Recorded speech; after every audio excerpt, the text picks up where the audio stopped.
What's going on, guys? Welcome to a special episode of CritiX Talk. I'm here with some really, really cool friends. We're here to talk about everything Star Wars. This is Star Wars weekend, right? Opening weekend. So we're going to talk about everything. But first, I want to introduce the team. I got my man Dion. Y'all know from CritiX. Shout out to the whole fam. Wade, Mark, we see you. What's good? And I got the lovely Mickenzie, newest member of the family. Star Wars repping right here with her little Chewie. Can we hear him talk? Then I got my homeboy FanMen in the building. My man DJ, who killed it at this year's Rhode Island Comic-Con on the panels. Who'd you talk to? You talked to Benedict. Yeah, Benedict Wong. Benedict we did Wong. Charles Martinet from Super Mario Brothers. Yeah. We did, the Overwatch voice actors. Yeah. It was a fun time. It was a good weekend. Yeah, it was a damn good time. Shout out to Eli and Rhode Island Comic-Con for having us. But this is about Star Wars, y'all. Star Wars. This is like a huge thing right now, and it's getting a ton of mixed reviews. But before we get into that, let's talk about the thing that everybody does love, which is the Mandalorian. Disney Plus's own Mandalorian. D, tell me, what are you feeling about the Mandalorian right now? Like overall, just if you had to rate it right now, what are you giving it? 10. Critics rating? Critics rating. I'm gonna give it like a 4. 4 actually. 4 out of 5? Yeah. That's not bad. Mickenzie.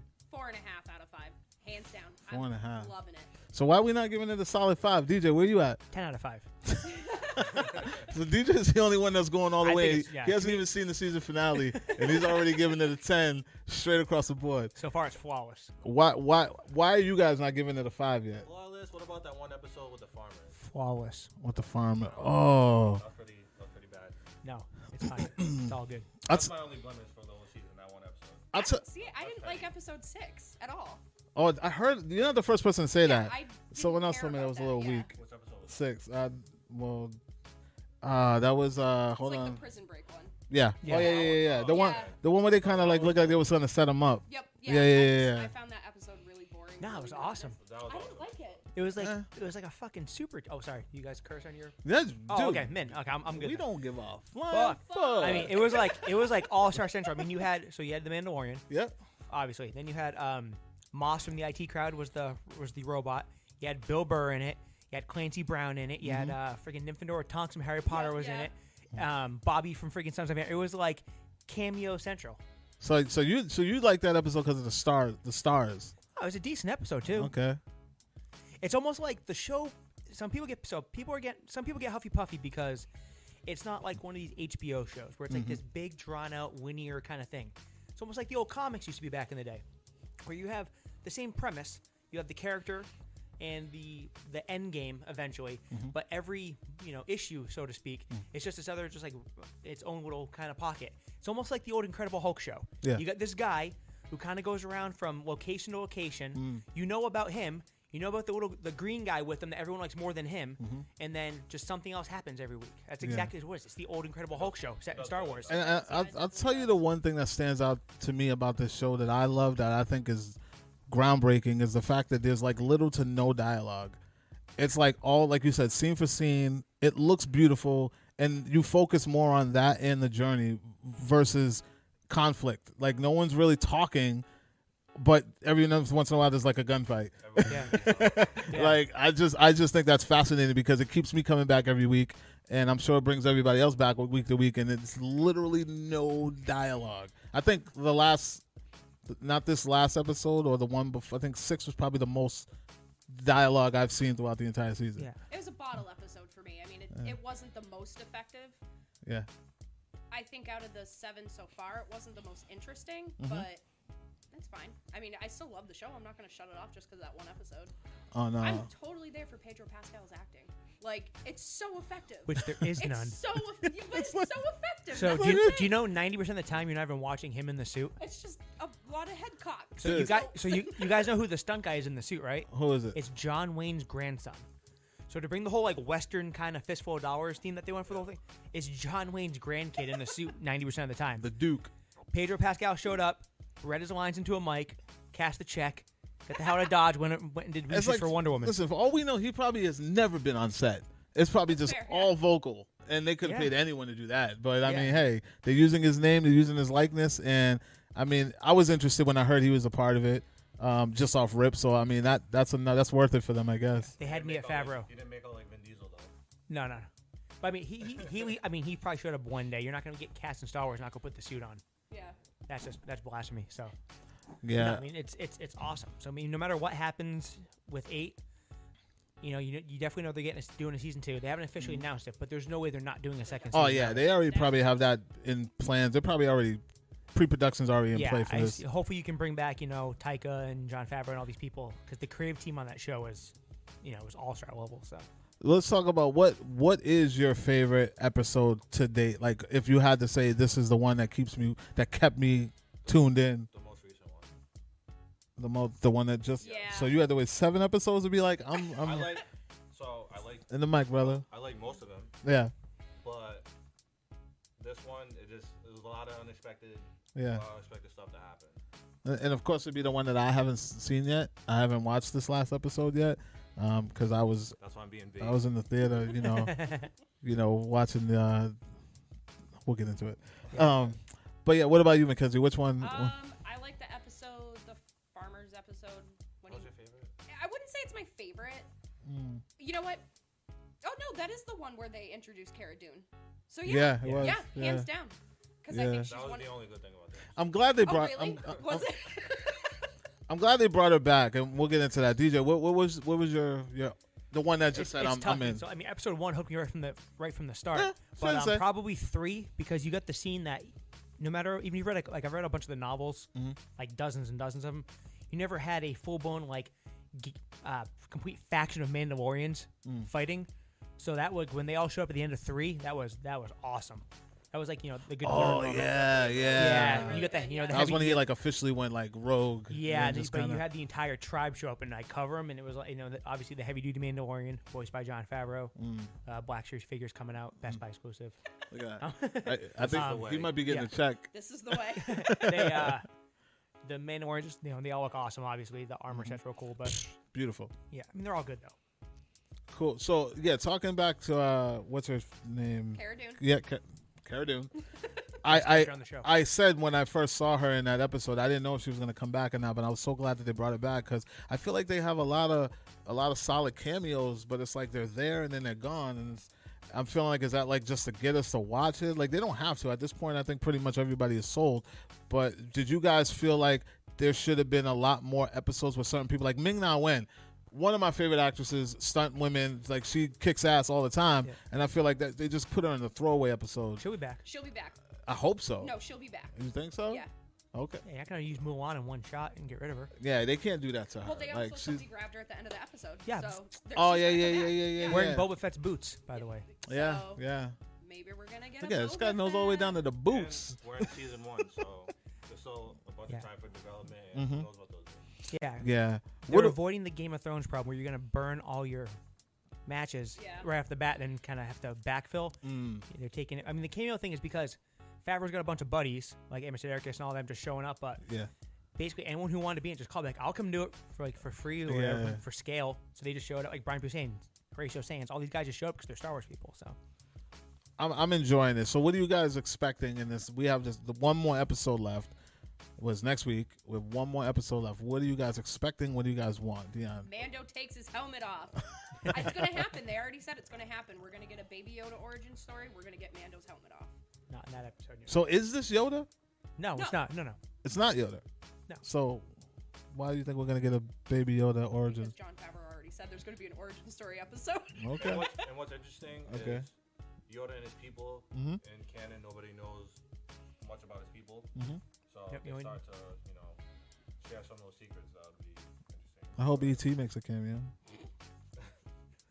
They don't even have a species, E.T. right? They just call them tridactyls, which is terrifying and disgusting. One person called them that somewhere, and it never really stuck. I'm glad. It's awful. All they know, all that's ever been said about Yoda's race between the games and the comics and the novels that they were in is that they're always light side, force sensitive, possibly born of the Force, and there's only ever been 2 known at any given time in the galaxy. That's it. No more. Yoda and Yaddle. You guys have heard it all. Yoda and Yaddle. Does that mean Baby Yoda came from Yoda and Yaddle? No, not at That's all. Awful. No. I'm telling you that you're gonna find out that species is Force born. Good. Force born. Well, it was said in the last episode that they weren't manufactured. Well, they were. I haven't seen that evolved, episode, so okay. Comes from something. I think a tree gives birth to them. Like it definitely comes from somewhere in nature.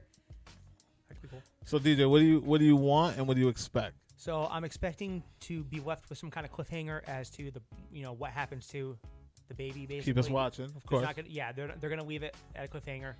Some people try to connect the dots of what's gonna happen to the baby and what happens in the new movie, I'm not buying that. But the one thing I want him to have his own set of Beskar armor made. So you have this cool Mandalorian helmet with the little ears coming out of it, and the little cape and the little pod with the friggin' big elephant skull. Mini Mandalorian. Yeah, I want armored Baby Yoda.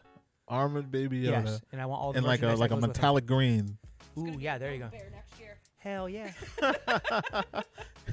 Can I get a Chewy? Yeah. So I'm gonna wrap up on Mandalorian because like I said, it's a fan favorite. Everybody loves it. I love it. I still got to catch up. I got one more episode before the last episode, and I will see that. And hopefully we can regroup and talk about that. Is there any final thoughts that you guys have on this series, or anything that you wish the series would bring that it hasn't brought? I'll go. Siri had something to say. Yeah, here's what she's talking about. I want them to continue to stay as far away from connecting this show to the new movies as possible. Yeah.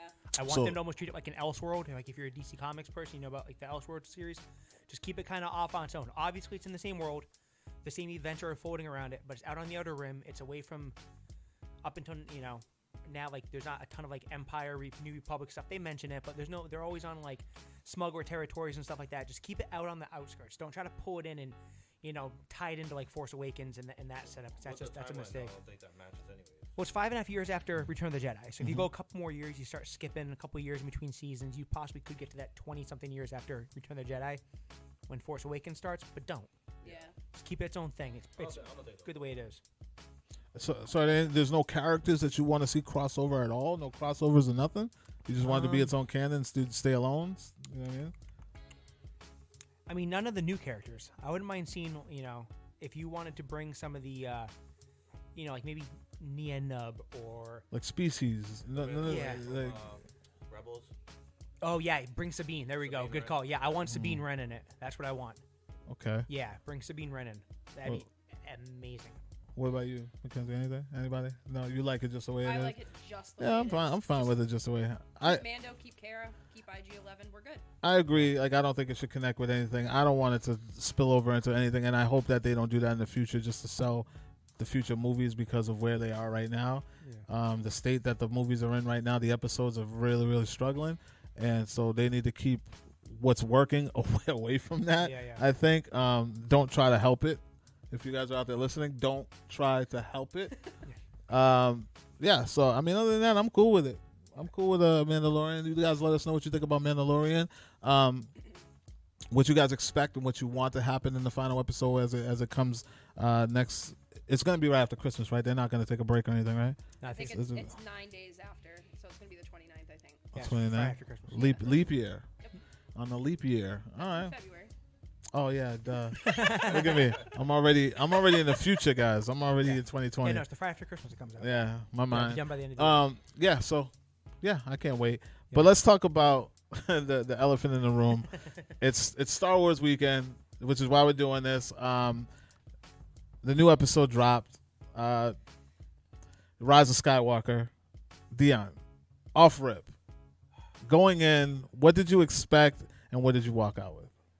I didn't know what to expect. I went in with no expectations because I really didn't enjoy The Last Jedi. I didn't know where they were going to go. So I was just like, you know what? I'm a fan of Star Wars. They haven't really done a great job with these movies, I thought. So I'm like, I'm going to go watch it, but I'm not going with no expectations because if I do, it's going to make myself mad. Mickenzie? Kind of the same thing. I was kind of prepared to be disappointed because the last one wasn't that great, wasn't that interesting to me. I left pretty happy. I mean, I went there. It's Star Wars. It's always going to be fun no matter what. That's going to be my biggest argument forever. It's fun no matter how they do it. Even if the movie sucks, you still paid money, you still supported it, and you still probably liked at least some of it. And box office sales determine whether or not there'll be more. Yeah, exactly. So, I mean, I was fine fine with it. There's a couple things I have some gripes about, but honestly, it was fine. Okay, DJ, the expert. Okay, my man. Disclaimer: when it comes to I'm not a rational person to begin with. It's just not something I do well, and it's even worse when it comes to Star Wars. Yeah. So I was saying, I kind of try to temper my expectations. My biggest thing is I'm gonna go watch this thing. I had a couple things I didn't want to happen. Like me, I wanted all my guys to make it through it okay. Mm-hmm. But I think it's. I don't know if I like it or not yet, but I know that like there's some parts are super fucking lazy, just lazy. But I think you said before we were talking, they kind of did the best, or JJ did the best he could, given the steaming hot pile of Chinese food restaurant garbage that episode 8 that was given to him. Yeah, I like Chinese food. Yeah, but it was like a dumpster from a Chinese restaurant. That was basically The Last Jedi. It was a dumpster behind a Korean restaurant in the middle of August. I hate that movie. So I think they did the best they could, but watching all three of them, you realize that, okay, so Disney paid all this money for this property. There's people, like me that are, take it way too seriously and all that kind of shit, but I just wish looking back on it now, they kind of rushed out Force Awakens, which I love. I love that movie. I have no qualms really with it. Oh, yeah, it did come out I really wish right they after. roadmapped this shit out a lot better before they started. I know they had to kind of hurry because Harrison Ford was in his 70s and they wanted Han Solo in it and Mark Hamill was kind of there, but it's like you could have done Force Awakens. You could have had a better idea and at least knew where you wanted to go eventually and how you wanted to get there. And then someone should have put some freaking clamps on Rian Johnson for episode 8. 40 years of source material that they could have tackled. I know that's the biggest problem. The biggest problem Disney had was Disney went, hey, guess what? Legend stuff, all that old canon doesn't matter anymore. So you lost basically. You lost all the expanded universe stuff from back in the day, and then you tried to recreate it yourself. You basically tried to recreate the Solo twins. Yeah. With Rey and Kylo. You tried to recreate really parts of Heir to the Empire, and it's like, why don't you just use the fucking books that were out there? Because they're amazing. They're almost perfect stories. So it just, like I said, I didn't mind the new one. I don't know how, like I said, I don't know if I like it or how much I like it yet. But I just, when you look back on it, my biggest problem is I just wish they planned something this important. They didn't go out and buy, the rights to A League of Their Own and then make more League of Their Own movies or some just random one-off thing. It's like you had Star Wars, and you could have just taken little kid gloves a little bit more. That's all. So it looked like they tapped into the comic book series though, when the Emperor was resurrected. Yeah. Oh yeah. We're going full spoiler nuclear, right? Oh yeah. Listen. If you're not with it, you're not with it. You haven't seen, if you didn't go Thursday night and stand in line for 10 hours, or at least Friday during the day, you're not really a fan. Yeah, fuck I don't care. No. I mean, if you're on the internet searching for, if you see Star Wars in the headline something this weekend, you should know it's coming. Yeah, well, you know that there's spoilers ahead of time, maybe. Yeah. So yeah, the whole thing with Palpatine being back, that was the lazy hook, where it's like I have to fix everything. So I had set up Snoke. This guy whacked him real quick. Yeah. Shit. Okay. No. Snoke. Palpatine just there. It was all Palpatine. Yeah. That's like.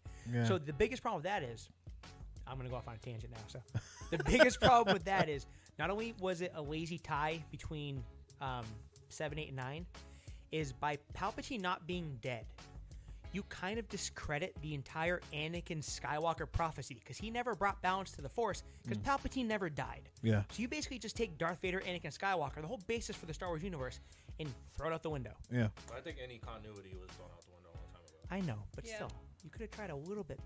So all right, so I'm gonna play devil's advocate right here because I mean I didn't hate the film, but I'm coming at this like I'm a huge Marvel fan. All right, I know Star Wars. I'm knowledgeable enough to understand what's going on in the films, but I'm not by no way am I like a Star Wars fanatic.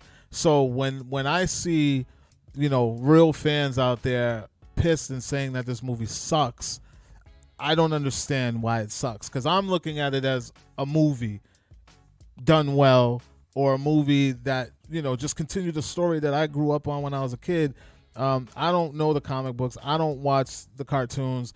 I'm just watching another trilogy taken by another director and what he brought to the table.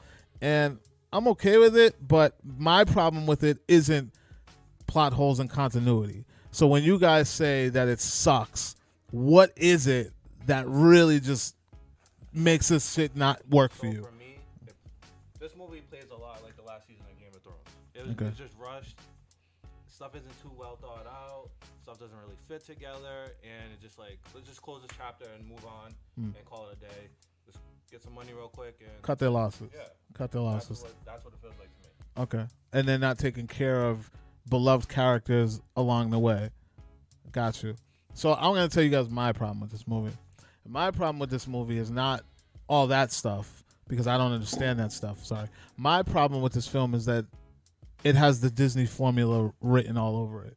And I feel like ever since Endgame, the Disney formula is getting redundant and predictable.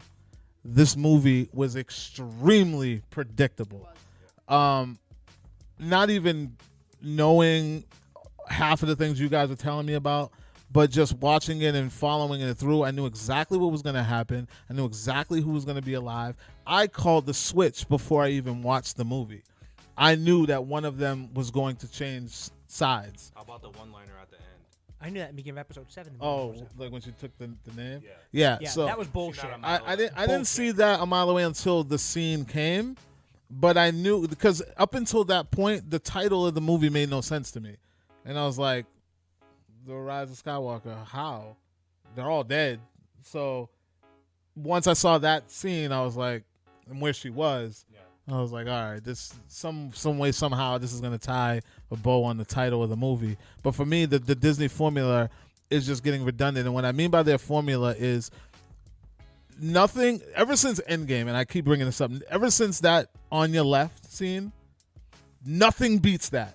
So anytime I see a recreation of that moment, I call it out immediately. So when they're fighting in the air and they're losing, people are blowing up, and Poe's like, there's not enough of us, I fucking knew the cavalry was going to come rushing in. And I was like, I don't feel anything for any of these characters. I don't feel anything. I don't feel the tragedy, the drama. I don't feel anything. Even when Leia died, I was like, all right, we know she's dead already. We knew you wrote this in. You could have did something a little bit different so that we wouldn't expect that to happen. The only moment that so much made me even kind of feel anything was seeing Chewie break down, because he's the only character that's never gotten a chance to kind of go there.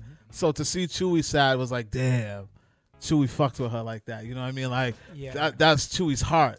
But anybody else, I was like, I don't give a fuck about none of these characters. So see, and that's understandable. So I'll put something in perspective for you. So with your on your left, because you're really into, like, I love the Marvel stuff too. Obviously, we talked about this. So same thing. And that whole On Your Left, Avengers Assemble, tears. Absolutely.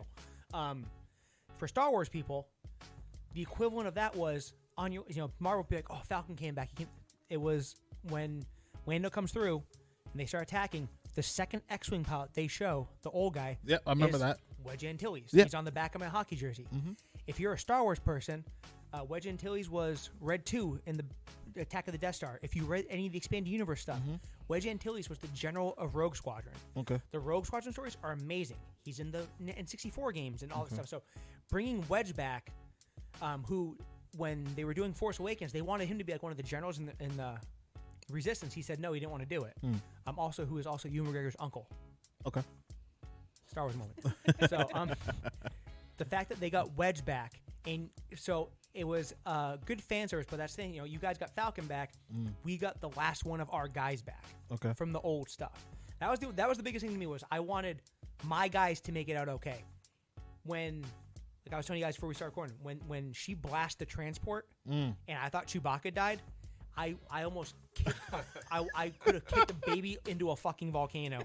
I grabbed my jacket, I packed up, I started to leave. My wife had to calm me down. Thank God he was okay. But like from the trailer, I thought they were going to kill 3PO. Yeah, I was ready for that. I wouldn't minded that though. No. Oh, yeah, I mean, come on. And then, I was sad even when they wiped him. When they wiped his memory, I was pissed off. Yeah, I was pissed about that too. I was like, what the? But then R2 backed him up. So. Yeah. So. Yeah. But so the fact that at least what I had left for my guys, Lando, Chewie, 3PO, R2, who barely is ever in this whole trilogy kind of did R2 dirty. Yeah. He's barely in them. Yeah. Although I do like the little Dio droid. He's adorable. He's funny. He makes an adorable cup. They already have his giant size pop figure at Target. Yeah, the RC one. It's a giant size one, so 10 inch. Babu Frick was awesome. You know who Babu Frick is? Who the voice is? No. It's Moni Myrtle from Harry Potter. That's amazing. Yes. So, But the fact that I got my guys, and then that whole, I mean, it's kind of like, it's the whole, everyone showing up, and not so much like, oh, here's like the predictable, cavalry. It's the whole thing like there, where, Rey was supposed to be like, as much as I can't stand the character of Rey, her being force sensitive was supposed to be like this spark of hope in the galaxy. Yeah. So that just, it's kind of like a metaphor for all that kind of shit. So, but the whole, I just don't think they nailed it. Like, no, they didn't. Like, no, they definitely didn't nail it. You know what I mean? Like, listen, this is a long ass saga. We've been watching it since before, anything else that's been like it. And listen, Jedi Return was my favorite. My favorite. I felt it. I was into it. The characters are beloved. Mm-hmm. I mean, I even had a better time watching Revenge of the Sith and all of those other ones because I wanted to see the turn. I wanted to see the Vader moment. Yeah. You know what I mean? So I was into it. This one, like the characters, we never fell in love with them from jump. No, I don't care about any of the new characters. Exactly. So by the time this third one comes in, and I'm just kind of just looking at them like, okay, so what? I didn't care. Like I didn't. Well, then you even had moments where, and it sucks too, because JJ actually he fessed up to this after the fact. Is you have one point in time when they're sinking in the desert, and Finn wants to tell Rey something. And you think he's probably gonna tell him that he loves her or something like that. And then they cut the scene out. He was supposed to tell her he's force sensitive. So you blew a huge fucking opportunity. And it's just like, but that's not his fault though, because they kind of touch on that in The Force Awakens. Yeah, they do. And then put out the window in the Last Jedi. Yeah. And then they didn't have time to develop it. Yeah. No, they didn't. If you were going to introduce 3 new characters, and the whole Rey arc should have been. So actually, I'm gonna start over again. You're gonna introduce these new characters. Expect it. Yeah. New trilogy. You still want to give me my stuff. That's been the one thing that's, as someone who not only isn't like loves Star Wars, buys all the toys, visits the parks, etc., etc. I'm in my 30s. You still need my money for 30 years, and you started to take away all my guys way too quickly. So if you wanted to get in Han Solo, Luke, all that stuff, do that like in 1 or 2, and then kill them at the end. Or if you got and then start banging out the 3 new guys. Exactly. You know what I mean? It's like you shouldn't try to do the 2 at the same time. This arc should have been 5 or 6 movies. Yeah. That's what it was. So there's too many plot holes. And then you should have, if JJ was going to do them, I know he came back to do 3, you should have locked in one guy to do all of it. Or have like a Feige or someone, because Kathleen Kennedy's not, she's not the keeper of the kingdom like Feige is. You needed like a Feige type to kind of keep all this shit in perspective and control the Bible basically. Yeah. Because they didn't do that. So, go ahead. Yeah. It wasn't all terrible. So what did you like?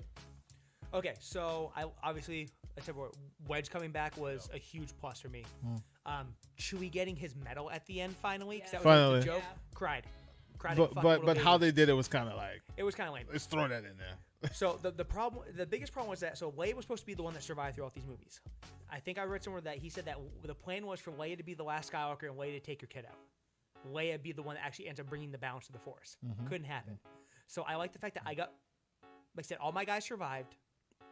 I like the fact that they kind of did you got to see a Sith temple in real life, which was kind of cool. Yeah, that was a lot of the games and stuff like that. You saw that. The Falcon made it through okay. And obviously the movie's shot beautifully. It's a nice looking movie. I still think Mandalorian looks better, but it does. But so I didn't hate it. I just don't know how much I liked it yet. I'll say one thing that I probably liked. I don't know yet, but I do like the fact that they tied Rey into being a Palpatine, because it makes so much sense of how quickly she picked up everything. Because that kind of bothered me a lot at first. So what the fuck was up with her parents? So Palpatine had a son when somewhere in the Return of the Jedi frame. I mean, another follow.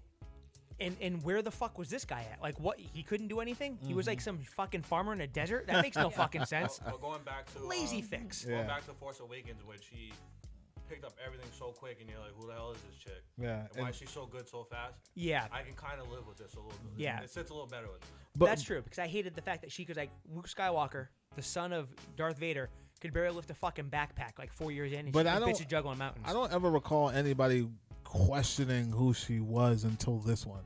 Like, I don't remember anyone saying she doesn't know who she really is. No, or everyone thought it was either Obi-Wan's granddaughter or something. Yeah, but characters, like no one was hinting towards anything, until this one. So it was like Leia knew the whole time, like, but no one ever like hinted to. Yeah. I think that should have like that arc should have been built. Another thing that bothered me: when did Leia get trained, and like when did that? Post Return of the Jedi. Okay. They start so in. When was that established though? So that was them In this one. again. Yeah, that. That's what I'm saying. So that was them again, discounting everything that had been created in the Star Wars mythos before they bought them, and then trying to recreate their own. So when you got into like, long story short, when you get into the books, Luke trains Leia right after Return of the I Jedi. remember all that. Leia and Han get married. They have 3 kids. Their 3 kids are all Force sensitive. Her daughter Jaina is nasty. So Leia actually becomes stronger than Luke in the books, in the comics and like the novels and stuff like that. So that all happened. That's fine and dandy. So. Well, I meant I get that. Yeah. But as far as what's canon now, Quick fix. Yeah. They had to retrofit everything. Put a Band-Aid on it. That's like Endgame with their time travel bullshit. Oh yeah. Oh dude. When in doubt, time travel. Yeah, When in doubt, bad guys, grandkids. That's like, it's like, what fixes that? Oh, you know that really strong guy? Yeah, grandkid. What was the best thing for you, Mickenzie? Anything that stood out that was like good in this film? Kylo Ren dying. Really? You wanted Yes. him to die? Yes. I didn't want him to was die. so boring. He's just like every dude I went Let to the high past school be the with. past. He's horrible. Like, he's awful. Let the past be the past. He's just Dude, he has the best voice. Fuck that. His voice is better no. than Vader's. He does. I'll give him that. But Mass Voice. Yeah. Okay. yeah. Just period. Just period, dude. Yeah. Like, He's got a great. yeah. So good. But I mean, yeah, not like his that, death- but I mean, it's good. No. His death. It was good. I liked it. I- I'm glad he's gone. I hate that. I didn't like that. I enjoyed the switch. I was expecting a switch. I liked the switch. To me, the best thing about that film, honestly, was Palpatine, because he was like the baddest Yeah. villain ever. And the fact that they brought him back again to be the baddest villain ever was cool. But I felt like, could we like get a fight? Like, he just always either just gets thrown or like descent. Like, that was Yeah. just. They didn't even no struggle, no fight, no rolling over, no nothing, no Yeah. choreography. They didn't give us nothing. It was like over in like seconds. Well, he didn't really have legs most of the I time. mean, to be so fair. what though? Like, damn. And they broke their own continuity again, because so she reflects the lightning back at him. He starts to disintegrate. Yeah, Darth Vader didn't disintegrate. Mace Windu didn't disintegrate. That's not what Force lightning does. yeah, yeah. So But yeah, he was like the best. It was a gift and a curse, because I just felt like, and Mark said this, like he didn't like the fact that he was behind the whole thing, which made it all make sense because everybody wanted to know who Snoke was and where it came from. But it was cool to know that he was just someone. He was of relevance. You no one even cared. He was irrelevant. He just kind of was somebody that Palpatine was fucking with everybody. wasn't supposed to be. Thanks, Rian Johnson. You prick. Yeah, you know. That makes the fact the way he went out and Yeah, because Last it Jedi. was way too. But it still doesn't make sense. Well, it that's doesn't, but it sits easier now. that's Yeah. the Star Wars tradition. Cool bad guy goes out like a bitch. That's how they do it all. They do it to all of them. Quick. And then other authors have to come fix the mistakes. Oh yeah, Darth Maul. Yeah, he's alive. We give him spider legs, sir. Yeah. It's like Palpatine's fine. We hooked him up to a IV. He's good. Yeah. I don't know. Overall, if you had to give it a rating, critics rating, what are you giving it? I'll give it a 3 because it's definitely it's watchable. There is some stuff that's kind of enjoyable. A 3. That's better than I expected. I'm not gonna lie, Mickenzie. What are you 4. giving it? I'll give it a 4. Okay, so here's why. I laughed. Because Kylo died. Kylo died. I cried. We got to see our beloved space mom for the last time. Okay. That was really, really touching for me as somebody that grew up just absolutely adoring Carrie Fisher. I think it could have been done so much It better. could have, but absolutely. But she died, Yeah. and they couldn't. So I had fun with That it. little silhouette didn't even look anything like No, her. by not the at way. all. Nice try, guys, A but little no. They did so much better with like Grand Moff Tarkin. Yeah. It was so much better. No, I had fun. I enjoyed it. I laughed. I cried. I loved Dio. I loved Babu Frick. I think there's a lot of really likable parts about it. Mm-hmm. They did the best they could with what they were given, and it's over, and we don't have to see it again. Okay. I mean, you can see it again. We can't see it again. I won't. The fact that it's done forever definitely gave it a half X. Oh, that's terrible. DJ, where you at So with you it? guys go out of 5, right? Yeah. So I'll go. I'm seeing it a second time tomorrow. I'm taking the kid. I'm gonna go 3.85. 3.85. which could be a 4. I gotta analyze it some more. But I said I kept all my guys. Leia's lightsaber hilt was gorgeous. I can't wait to own one of those on the shelf. She said they did the way we bashed this movie to be giving it 4s. For No, real. So here's the Yeah, thing, like, for real. So as far as like if you've never seen Star Wars before, just a standalone movie, it's not a bad movie. Yeah. Yeah. All the problems are you are poking holes in the shit that it couldn't link up properly. Yeah. Which, like I said, it's the he did the best he could. He was on a short schedule. So you're speaking from like a casual fan. Yeah, I'm trying. Yeah, perspective? yeah. Because even like all like the laziness, like as much as I piss and moan about it, like I said, my guys made it out okay. So I'm okay with it. The Leia stuff, I like the fact that they didn't go back and add more with her and having recreate her face like they did in Rogue One. They said they didn't want to do that, so they just used deleted scenes from other movies. That's why Rey isn't in her Jedi garb. She had to go back to Force Awakens costume, which probably killed the toy sales, just to fit in the Carrie Fisher stuff. And they just changed the background. So I said, considering the fact that she passed away, all the stuff from Episode 8 they had to deal with, they really couldn't have done much better. So, although I will say one thing that pissed me off a little bit is during the credits, like in memory of Peter Mayhew, because Peter Mayhew passed away before this year. They could have done something for him. Yeah. And he is Chewbacca. okay. The original Chewbacca. Just for people who don't know that. Yeah, Peter Mayhew was the original Chewbacca. 4, 5, 6, 3, and then any of the close-up scenes in 7 was him too. Before they passed, I can't pronounce the new guy's name. Jonas? Yeah, Jonas Schnugen or something like that. No, it's Suatmo. Yeah, something like that. Big boy. I met him. Yeah, me too. He's a sweetheart. Yeah, nice I guy. love him. Nice guy. Yeah. I'm going to rate this a little differently. I'm going to rate this as a trilogy. Oh, that's a whole other conversation. Yeah, overall. With The Last Jedi, it gets like a 1. I honestly didn't have a problem with The Last Jedi, only because they brought Luke back and he was pretty badass in Yeah, it. but then they fucking... Okay, whatever. Yeah, I feel you. I feel you on that. I honestly, as a trilogy, I just think it was kind of pointless. It didn't take us anywhere. I honestly want to see like a Jedi Sith battle at some point, and we still haven't gotten anything like that. We're not going to at this point. I mean, yeah, I know, because everyone we fucking love and care about, unless it's like a spirit fight, and Ghost fight. yeah, we're not gonna see anything like that. But I really wish we could have saw something like that by now, and we didn't. So I'm gonna give the entire trilogy a 2.5. To me, it's just, and even as a standalone movie, I would give that just a 2.5. I was entertained, I had fun, but it didn't take me anywhere. It just felt like a movie that they just kind of put out, and they were kind of copy pasting the epicness of, say, the Marvel movies, and it felt formulated. It felt Disney formulated. It didn't feel like they were really trying to go anywhere. They were just trying to recreate epic moments that we've already dealt with this year, and it didn't land at all for me at all as a movie. Didn't land at all.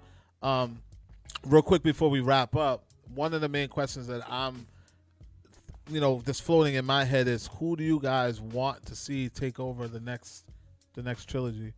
I have someone in mind, but I want to know what you guys think.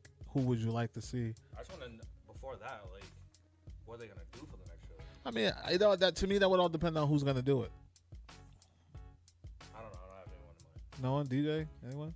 So I think more than just who's going to direct the next set of movies, I think you need to put together some kind of think tank, like I talked about. You probably can't have one person do it, but you need like your Feige committee. Oh yeah. To look over Star Wars. I'm pretty sure I heard something about Feige was supposed to be involved in Star Wars, which is good, but he's a Marvel guy. He's not a Star Wars guy. Yeah. Like, I wouldn't mind having Favreau on that. Thank you. That's that's my pick. That's my pick. not to do any of the direction, because it's not he wouldn't want to do it, but you need someone who knows a lot about Star Wars and the mythos and can write dialogue possibly in Star Wars. So you might want to take Kevin Smith, have him butt in a little bit, because Tuscad. All right. yeah, you can see what you want with the Kevin Smith movies if you're not into his stuff, but he knows his Star Wars stuff. Oh, yeah. Kevin is God. Yeah, anything like that. You need to put George a little. Lucas. Just throwing it out there. No, you mean the guy who ruined his own shit the first time? No, it's okay, you can stay away from it. No, but you need find some people who are high-end directors like Favreau who are into the stuff, and let them kind of like safeguard. Especially because the Skywalker lineage is dead now. Yeah. That bloodline's gone, so you're gonna start over anew. Are you going 50 years after this? Are you going 3,000 years before this? Going to like KOTOR times, which is naturally the Old Republic, all Jedi, the Jedi Sith fights, all that. Are you doing, So they said no more trilogies. So you're just gonna start plugging holes in, like a Rogue One or something. You're gonna do live action Rebel, something like that. I don't feel like they're even doing those right though. I only like Rogue One. I don't like Solo at all. I didn't mind Solo. I just don't know why. It was Boring. fine. Because listen, Solo felt exactly like Guardians of the Galaxy. But Star-Lord was basically Han Solo. Yeah. They bit Han Solo. I get that, but we're talking about when it comes to putting these. Solo came after. No, we already knew that Han Solo was the kind of guy that he was, but now when they make a movie of it, and each character portrayed a person from Guardians of the Galaxy to a T, like the pilot who was clearly Rocket, Chewie was clearly Groot. Like it was like to a T. Well, yeah, like, Guardians of the Galaxy is just a ripoff of Star Wars. I feel you, but you're trying to cater to a new market. Solo wasn't made for the older. Fans. It was. If they're gonna do it. Just do it right. Do it the true. Way they did Rogue One. Yeah, do it true to. Yeah, Rogue One was perfect. It was. Yeah. Yeah. I mean, I think they proved with the Mandalorian and even Rogue One, because Rogue One made $1 billion almost, so it made money. What we've learned is that if you're gonna give me my guys, if you're gonna give me Han Solo, I want Harrison Ford or get the fuck out of Dodge. Yeah. If you want to stay in the Star Wars universe, that's fine. Give me a new character. The Mandalorian has proved that. Yeah, just give me a new character. I know it's in Star Wars. It doesn't have to be tied to anything. Just give me that. So keep doing the TV shows. Keep doing, little one-shot movies, or maybe a pair of movies here or there. Mm-hmm. Don't worry about trying to put together this big convoluted storyline and shoehorning everything into it. Yeah. So, speaking on that, what are your thoughts on Kenobi? Kenobi, I'm all for. So, because Kenobi is primed for something like they're going to do with the TV show. Because here you have Obi-Wan Kenobi. You know where he ended off. And then you know where he started up when it was Alex Guinness. Between McGregor and Guinness, you have no idea what the fuck happened. And you can kind of do whatever you want. And just Save for what happened in Rebels. Yeah, but you know what? Give me that at the end of the Kenobi show. Give me that. Give me let him fight Darth Maul again, live action. Ooh. I just want Who they brought back, kind of a little bit. Yeah, kind of. So it could work. Solo, yeah. It could. So the one thing about the Kenobi show, so Ewan McGregor is very good in the role. Yeah, he was awesome. Yeah. I would say you have this thing like I'm excited to see him being like this guy on a planet, changes his name to Ben or whatever like that, but still every now and then gets the itch and goes off on his own and does some kind of fucking crazy recon mission or something like that. Also, I just want to see in live action, because I'm a sucker for toys and stuff like that. Give me the live action General Kenobi with the clone armor over the Jedi robe kind of thing, because that look is fire. But like I said, that's gonna work because it's so ripe for the picking for that kind of situation. Yeah, they're not gonna force anything. I think they're gonna go a completely different direction. I think he's gonna be super introspective, and it's gonna be really somber. That's gonna be boring then. Yeah, maybe. Yeah. There might be some action sequences towards the end, but it's going to be a lot of reflection on what the hell just happened and where he goes from. So it's going to take place after Revenge of the Sith? Yeah. Oh, yeah. It's just, so it could go that way, or it could go, it depends how long. What's the gap? Is it 6 months after Order 66 gets initiated? They like to go years. Yeah, probably. So if it's 5 years later, 10 years later, is Luke going to be 9 or 10 in this? Is he going to be watching it from afar? How's the whole thing? Does he go to? Did they get Jimmy Smits back? Does he go to Alderaan and check in on Leia every now and then? How are they gonna do it? That's a good idea. They could do that. They could bring Bail Organa back. That'd be nice. That'd be nice. That would be kind of cool. But I can see him making a cameo. Yeah, they can. But that's the thing is they have this it would be what about 18 years between 3 and 4. You want to say because Luke's Luke's 18. Luke. So you have this 18-year gap you can fill in. You can kind of start off whenever you want. And just take it nice and slow and try to get 2 or 3 seasons. I would like to see, the Jedi going into hiding, because it's we pick up in New Hope and everyone's just kind of spread out, but we don't know where everybody was. We only know where Yoda and Obi-Wan. That's it. What happened? What really went down? Where did everyone go? I'd like to see something like that, an underground. They have characters and there are storylines out there where they could tap into that. They could. So actually, no. I changed my mind. I know what I want to see. I want to see. So if you watch Rebels, if you play even the new game that came out, they have the Inquisitors, the Jedi Hunters that are all Jedi who switch sides basically to avoid being executed in 66. I want Obi-Wan Kenobi, from base in Tatooine, go in Inquisitor hunting. That's what I want. I want Ewan McGregor in the armor, taking out all the Inquisitors. That's cool. What I want. Change my mind. There you go, guys. I'll change it again tomorrow too. There you go, guys. Once again, not a rational human being.